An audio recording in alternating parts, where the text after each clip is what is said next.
Okay,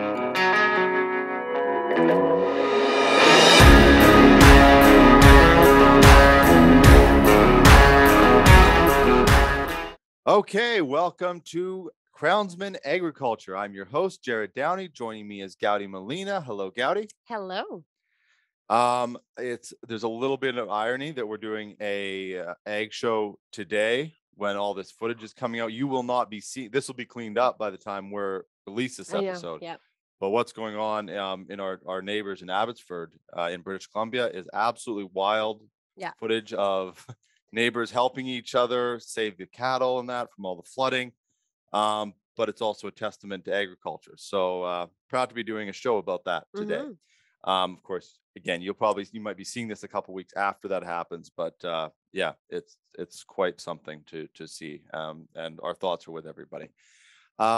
On the show today, we have Greg Gilland. He's the Vice President of Global Agriculture at MAXAM Tire. Greg has got an interesting background in the tire industry, but also his career in the military. So we're going to cover some of that. We're going to understand a little bit about actually what separates an ag tire from the other tires that we've covered on the show. Lots to cover. Gowdy, before we do that, we have some incredible sponsors. Let's give a shout out to them. Absolutely. Okay, let's start off with Mino. Mino works closely with customers to make biochar from their waste streams. This biochar is then used to increase agricultural yields, to improve forest productivity, or to store carbon in materials such as concrete or asphalt. Through the production and increased use of biochar, Mino's goal is to accelerate the rate at which humanity removes carbon from the atmosphere. It also improves the health of soil and water resources, and in the process creates the good jobs of the future. You can learn more at minocarbon.com, or you can also check out their Crownsmen Ag episode on our YouTube channel. Next up, we also have SolarSet. SolarSet has launched a pre-assembled ground-mounted solar system, including the innovative SolarSet Fold. Their solar systems will power your residential and commercial property, and they will ship worldwide. Talk to their team to learn if a grid tie or off-grid with battery backup solar system is right for your application. Visit them at solarset.com to learn more. And last but not least, we've got PowerZone equipment. When you need a specialized team of world-class engineers for your oil and gas, pipelines, dewatering, or any fluid handling needs, you want to visit PowerZone.com. In addition to their inventory of rebuilt pumps, motors, engines, they also have an amazing team to design and engineer your systems, no matter the challenge, no matter the location. Get in the zone with PowerZone. Visit them at PowerZone.com. Here we go. Thank you very much, Gowdy. You're very welcome. Well, you were reading as I noticed you have 2 cups of Starbucks. Why did you have to bring that up? I thought You're about off camera. I for thought a about reason. knobs. I went, wow, that's a morning. Okay. I need the coffee.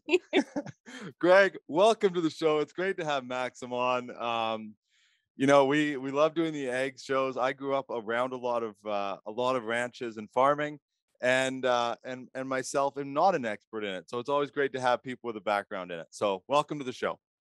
Thank you, Jared. We're excited to be a part of this. We're excited to share a little bit about what MAXAM's doing, but I share with you I would call it the passion of what agriculture is all about. In the end, ag is life. And if we can't find ways to continue to improve and grow food faster, with the planetary growth that we've got coming in terms of population and demand, this is all part of the cycle of life. Mm-hmm. So it's an exciting part of what we do, and it's an exciting part of the MAXAM offer, where we think we're delivering a value and a difference in the marketplace. There still is very much a different culture in ag, isn't there? Like if I go to trade shows, I think you were just in Red Deer at a show, weren't you? I sure was. I was in Alberta, and it was exciting to be in Canada. First, it was my first trip out of the country since the situation we're all dealing with worldwide. But the upside of the visit is I got to see so many farmers and so many growers and just the commitment that you see out there. One of the things that people underestimate is the amount of effort, business savviness, and I would argue knowledge of how to grow crops. One of the things that people underestimate is that farmers in the end are gamblers, right? They put all their chips in the spring, and they hope Yeah. that they'll deliver the harvest in the fall without losing it to weather, to fires, to flooding, as you guys are dealing with today in BC, et cetera. So it's an amazing community to service. In the tire industry, obviously, we deal with every segment of the business. I particularly love farmers because they are truly, no pun intended, down to earth. Yeah, no, it is. I notice when I go to like an energy show or mining, people are very, very passionate about mining as well. Um, Absolutely. but the ag sector, you can't walk through a trade show and have 30-second conversations. That's No, not the culture. no, no. And, I can share with you that if you go visit a farmer or a grower and you start to ask questions, and next thing you know, you're having coffee and a piece of pie with them. That's just the nature of the business and the things that we do, but just one of the things that makes it so fun to be a part of. And it is very much family oriented because most farming operations are multi-generational. So it's always exciting to be a part of how we make a difference in their lives. And where does sort of Maxim as a company, what's sort of their approach and sort of their strength within the sector? Because I mean, they have a lot of impact in the egg sector. And where do you sort of see they have that extra level that they offer? Well, I think our strategy as a business is perhaps a little bit different than our competitors, but I would argue that as a part of the tire world, agriculture is the newest segment I would in our business offer. Mm, Newer in the sense of we compare it to our industrial, our mining, our heavy construction, et cetera. right. But because it's newer, we've also taken the opportunity to design a strategy, a technology approach, and a product approach that's focused on delivering a value. So it sounds kind of cliche-ish, but we took the best of what everybody else has done over the last 50 to 70 years, applied the best lessons we can, and poured that into how we bring the products. The whole concept is goes back to the mantra of the company of providing business solutions, which is to deliver a value that makes a performance difference in a farming operation. Okay. So when you go in, I actually want to set this up a little bit because when you go to Red Deer and you're out Yes. and you're on the ground. I've been to Red Deer. Actually, that was when we first started the company. Red Deer was I was doing a Tough Mudder, which was a terrible idea where it rained in Red Deer or near there, and we had to tromp through about a foot and a half of mud on a dirt bike trail. Yeah. Driving back from that with my wife saying we're not doing that again. We saw a sign that said there was an egg show. So that was and we just started our company. That was one of the first places we went. So I kind of have fond memories of that. It was very Good. exciting. When you're on the ground, what are some of the questions that people are actually asking you? Because like you said, they're not 30-second conversations. It's an ongoing discussion. So can you give us a window into sort of what's being talked about at a show like that?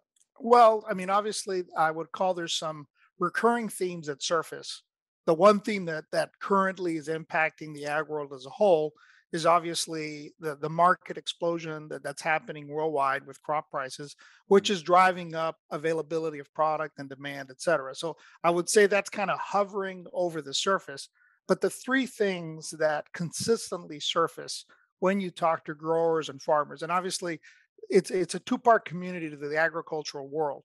A farmer owns his own operation, but a grower is a farmer that sells his product to a food company, for example, Del Monte or one of those. They're doing the same thing. It's just how they channel the the product that they produce and sell. But to answer your question, there's three things that I think surface all the time. Why is our product better? What do we bring to the table that nobody else does? How does that improve their farming operation? And what is our commitment to supporting them? And those are the three things that tend to surface pretty regularly at all the ag shows. And it just has to do with what the farmers are concerned about.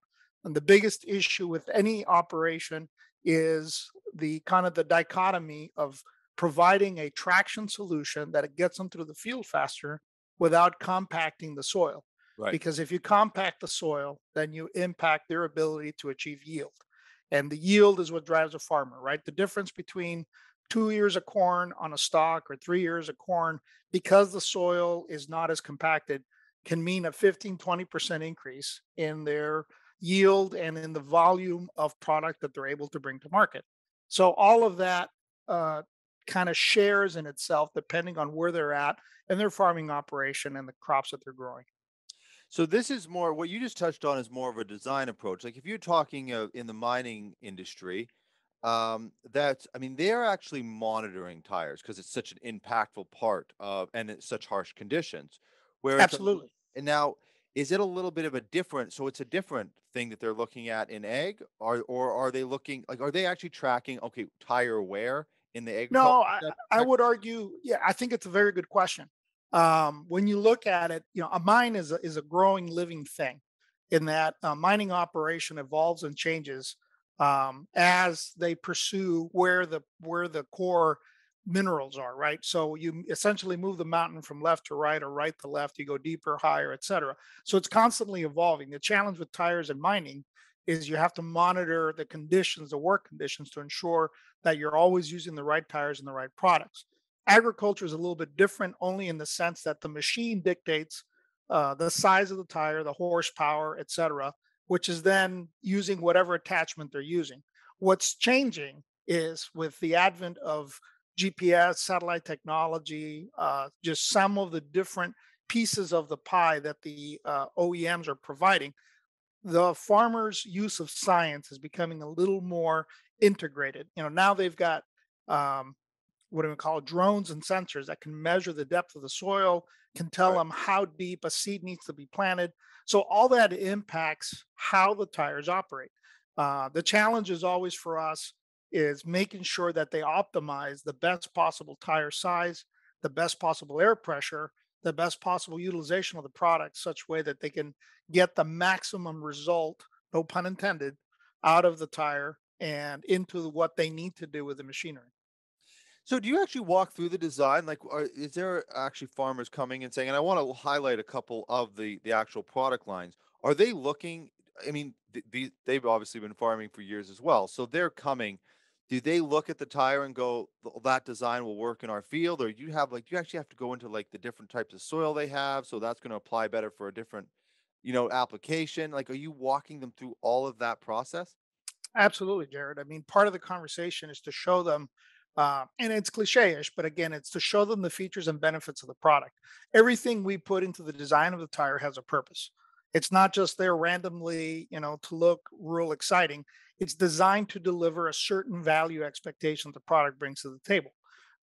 Because if we're not constantly growing and improving how the product works, A, we lose value, but B, we also have to have the technology savviness to be able to say how the product will evolve for the future. So we're not just looking at what is working today.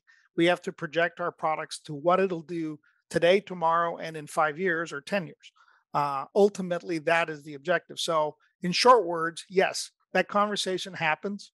Obviously, farming operations are different. One of the challenges that the OEMs that produce tractors have versus call it a mining operation, the size of a truck determines the size of a tire in mining, right? You can change the tread design, you can change the compounding.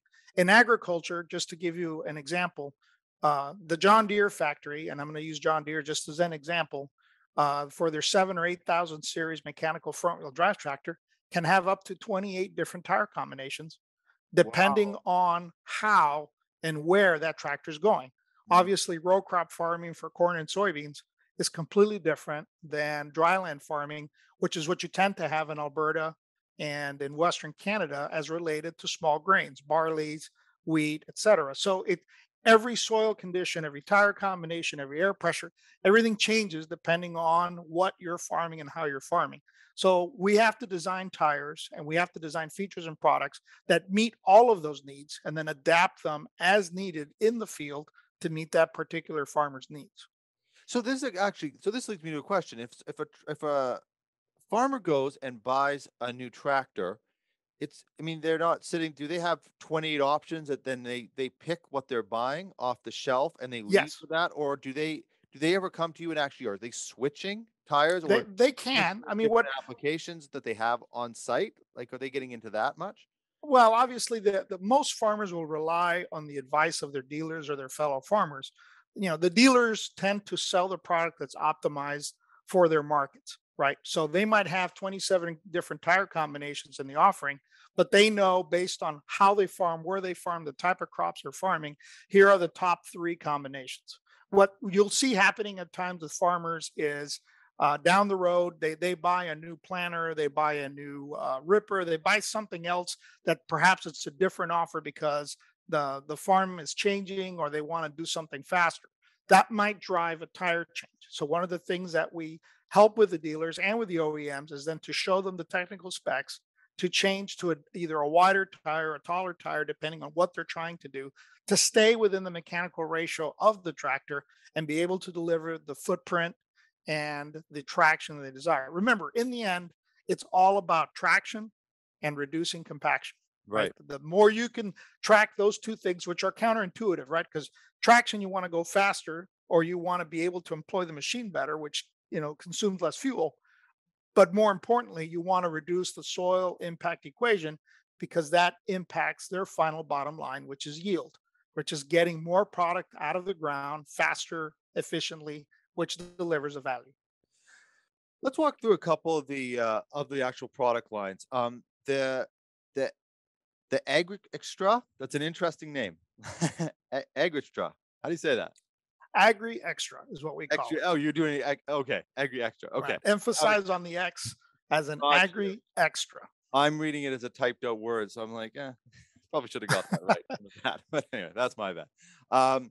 Can you just walk? Because you said every product has every aspect of the tire has a specific design. Can you walk it? So there's the FLOTXTRA. You've also got I think there was another brand I want to. No, you've got those 2 lines. So the Correct. AGRIXTRA and the FLOTXTRA. The, Yeah. can you just sort of unpack a little bit about those 2 tire lines? Yes. One of the things we're doing differently, going back to the kind of the early comments, Jared, about how are we going to market in a different way, is we've tried rather than if you look at some of our competitors, we tend to have competitors that put tire just a number on a product, or they put a specific name on a product to say, well, this X tire.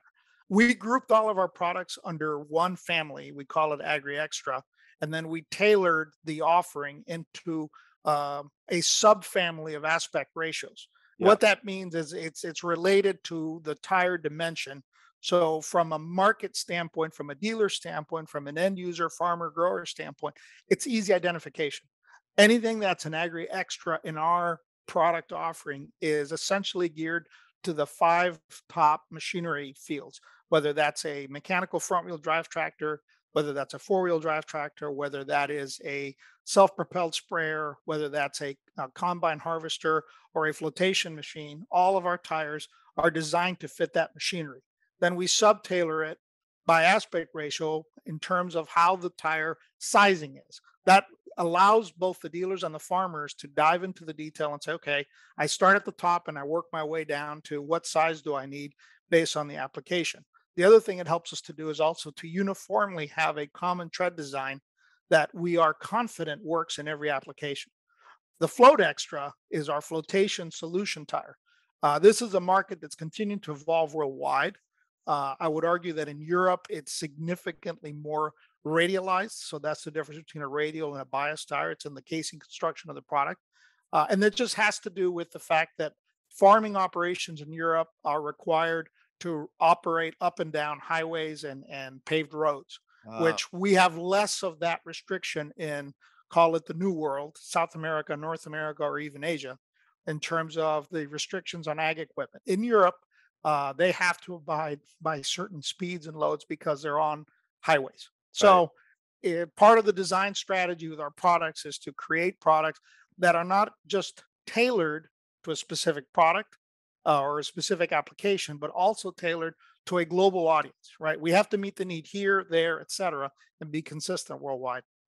Did that, and I was going to actually ask you about that as well. Is your well, you've already touched on it. That difference in global, you're handling it on a global scale, right? The ag sector. Yes, yes, I am. So is that? I mean, obviously you have a team that you're working with and adapting, but is it? It's actually quite there's quite a lot of differences as you look from market to market, right? Absolutely. And that's why if you look at ag tires, the size offering is such a critical part of the offer because farming operations and farming applications are different depending where you are in the world. What we do in North America, and I'm going to use Canada and the US, traditionally speaking, tractors above 150 horsepower are used for farming operations. That same application in Europe, so think of the same crop, maybe a different soil, will use tractors that are smaller than 150 horsepower. And then when you go to Asia, because of how farming operations happen, they do the same thing, but with tractors below 100 horsepower. We're all dealing with the same crop. We're all dealing with, I would argue, the same tractor machinery makers, but the size and scope of the operation dictates the tire size, the application, and how it's going to operate. It's and I just got to give a quick shout out as well to the whoever is behind your marketing and design and branding and all that sort of stuff. The way that Maxim has done it, back in back in the day, which wasn't that I guess that long ago, really. I used to do some consulting, and the way that they've laid everything out is exactly how I used to try to convince companies to do it, to follow that sort of step through. It's very nicely. So I don't know who was behind that, but very, very well done. Um, you Well, know, thank you. On behalf of Maxim, I'll take a little bit of the credit for that, but oh, good. I want to give credit to our extended marketing team and two of the members that are obviously on our call today, Molly and Janine, who do a lot of work in the background to make all of this happen. So I rely on them to make us as successful as we can. Yeah, I mean, I've had some fairly intense conversations about how to, especially if someone's like rebranding a product and delivering, they have got multiple sizes. It's so easy to go, okay, we're going to call this one, this, and all of a sudden you've got 10 different names, and the poor customer now has to try to associate a name with a size, with an application, with a scale. It's like, Yeah, you're making them work way too hard. Give them one or two different names and let them work their way down. It's beautifully designed. Um, thank you. I'll take so, credit for that one. oh, good. Okay. Well, That's our secret sauce. What can I say? it really makes the thing is, and I learned this as well. Like again, going back to going to a trade show and places like these, you don't want to muck up the conversation. You want to be able to talk about, their land or how long they've had the farm or anything like that. Absolutely. You don't want to have to try to be pulling out 10 charts to go, this is what we are. It's a disaster. Yes. Yeah. Well, and we also, and keep in mind, obviously our products are designed to deliver to the end users of farmers and the growers what they need. But our primary customer is the dealer. Right. And Yeah. one of the things we are proud of is our ideas. The better we can service them in terms of what they bring to market, the better they can sell what we have to our That's end right. users. And Absolutely. that's part of, again, the secret sauce, right? And when you look at a commercial dealer operation, and I'll use the case of our dealer in Canada, Cal Tire. Cal sells everything from a bicycle tire all the way up to mining tires. So think of the complexity that a portfolio like a Cal Tire carries in stock that they have to tailor to each one of their customers. So the better we can support them, the easier we can do it. Jared, you nailed it. It's our secret sauce. Yeah, well, and Cal Tire, I think they've been on the show 3 times in the last year, and we're still unpacking everything. They've got so many layers. Absolutely. Yeah, I got to go back a little bit to you because you've been in what's sort of your story? You've been in the ag sector, but you served in the military for where I are you did. based out of right now? I live in San Antonio, Texas, so I live in the United States. But yes, I'm a former naval officer. I'm a Naval Academy graduate, and one of those things where I was serving on destroyers in the East Coast. I got an opportunity to do a bunch of different NATO operations and Oh, humanitarian operations, and I had two children, and we could say one in the oven. And my wife one day said, this has been fun and real, but it hasn't always been real fun.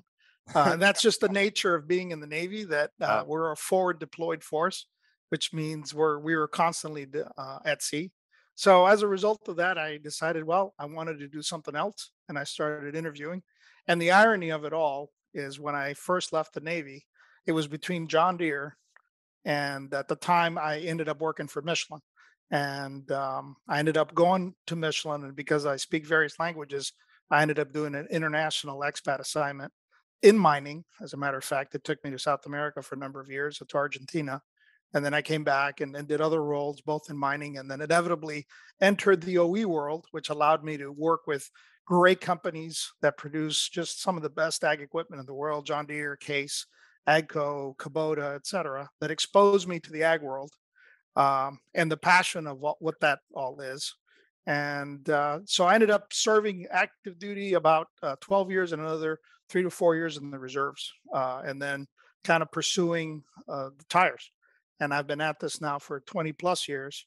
And it's an exciting time to be here because one of the things that's continues, people underestimate, there's going to be 1.5 billion more people on the planet in the next 20 years.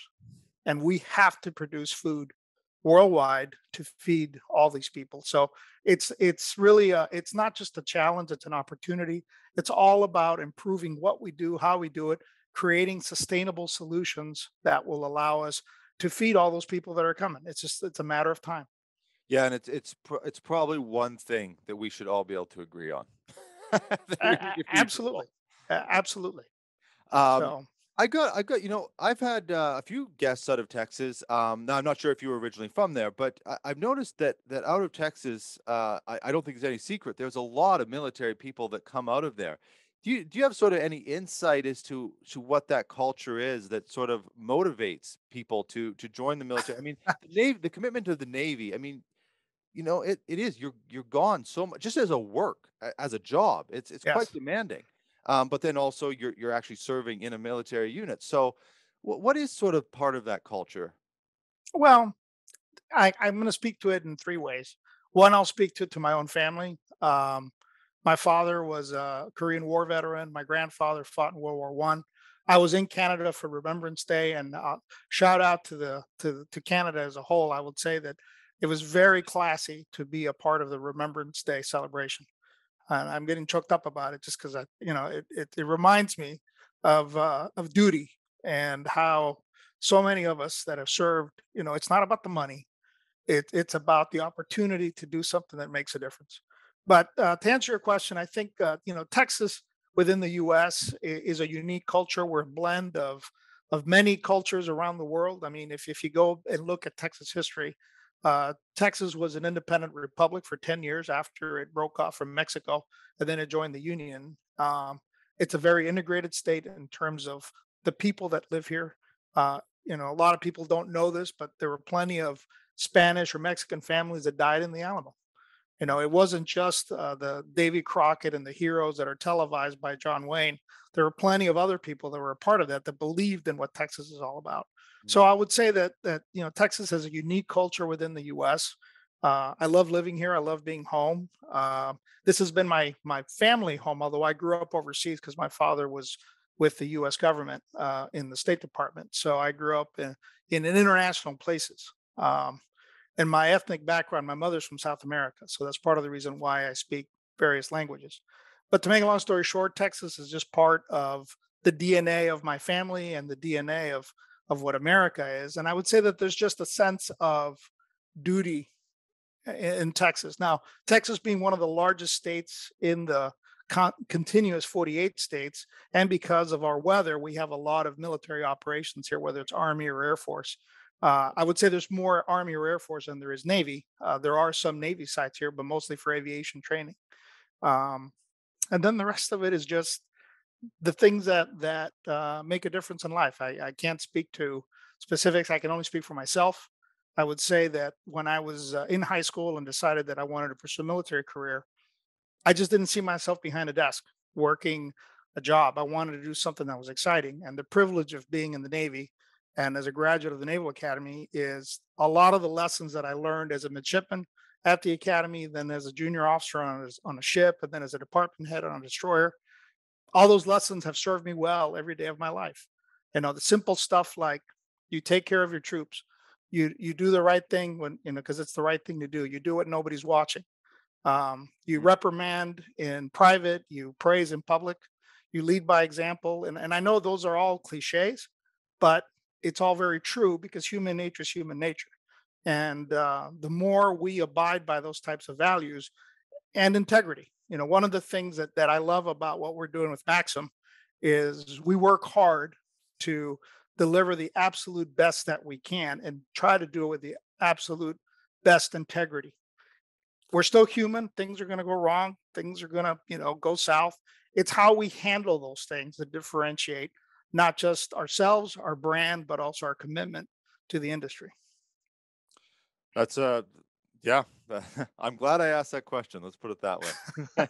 Well, I didn't mean to go off too deep on this. No, no, and and you say like some things are cliche, but I think one thing, and it's quite an honor for me to be part of this show doing it because there's a lot of noise out there and there's a lot of short clip noise out there. And so many of the cliches I think that are actually really helpful for people. Like you said, do what's right when nobody's watching. That's a pretty heavy thing if you stop and think through what that means especially in a job or as a company, a large company like Maxim and dealing with all the end users and the OEMs and what it takes what it actually takes to be a company that people trust. That is not an easy thing to gain people's trust. It really No, you're absolutely right, Jared. It can be very fickle, and that's why it's a constant. Um, what I want to call it's not rebranding, but it's a constant exercise in self-examination. yeah, Are we doing what our DNA as a company says we should be doing? Right. And that's what's been exciting about Maxim is that all of us in the organization have all come from different walks of life, different, the dealer channel, the manufacturer channel. We've all come together. And one of the things that drives us is how can we do it better than where we came from? What can we do differently that delivers a value and an expectation of performance?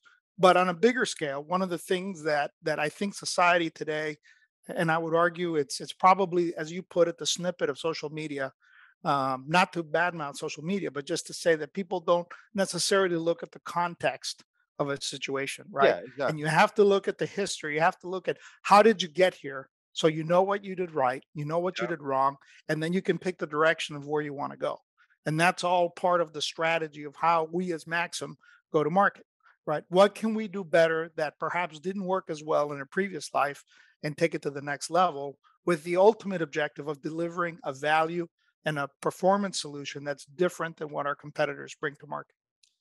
Well, Greg, it's been great to have you on the show. I think many more of my questions would just so almost take away from some of what you said here towards the end of the interview. So Well, you know, thank you for being on the show. I really enjoy it, and it's always nice and it's nice when a guest will come on and actually give their opinion and talk through things. And also while promoting the company. We're very unashamedly promoting companies on the show. It's what it's built around, but it's always nice when we get to see multiple layers of the people behind the company. So I really do appreciate it. well, thank you. We appreciate the opportunity to share not only with you, Jared, and with Gowdy and the Crownsmen organization, but also with your listeners and your observers to the show. That one of the things we hope to bring, and again, it's part of the message in our company, is we are a provider of business solutions, right? And that solution impacts every aspect of the business that we do, whether it's servicing the dealer, the farmer, the end user, et cetera. But what makes it fun for us is we have got a great organization with us and behind us, and that permeates how we do business. So we hope that some of your listeners will take advantage of this and maybe try some maxims and, no pun intended, maximize their value. How's that for a closer? Absolutely. Greg, thank you very much. Thank you for your service and thank you for joining the show and thank you to Maxim for supporting it. And hopefully we'll be talking again soon. Thank you, Jared. Thank you, Gowdy. Have a wonderful day. And, remember, ag is life. Thank you. Okay. Gowdy, That was great. I have to say, that was just a great interview. that I Well, have to thank say you. right now.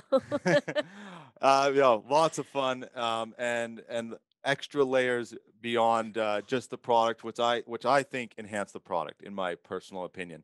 Absolutely. Gowdy, where can people like, follow, subscribe, share, comment, or give kind suggestions for how we can improve? Well, first off, subscribe to our YouTube channel. We've got lots of new episodes coming on there. Not just Crownsmen Ag, but Mining Now, Crownsmen Energy, The Crownsman Show, and of course, we also have Change Itself. which is not our show, but we do help produce. And follow us, Facebook, LinkedIn, and contact us if you'd like to be on one of the shows, whether it's, Crownsmen Ag or any of our other shows. I'm going to go over them again. I saw you just trying to decide. I know. Do I want Maybe it's that coffee. the multiple cups of coffee I've had already. But yes, contact us, info@crownsmen.com. Yeah. Thank you, Gowdy. Thank you, Greg. Thank you, Maxim, and their entire team for helping us put it together. And thank you to our sponsors. We will see you on the next, and thank you to our viewers. Wow, look at my manners. Thank you, everybody. See you on the next episode of Crownsmen Ag.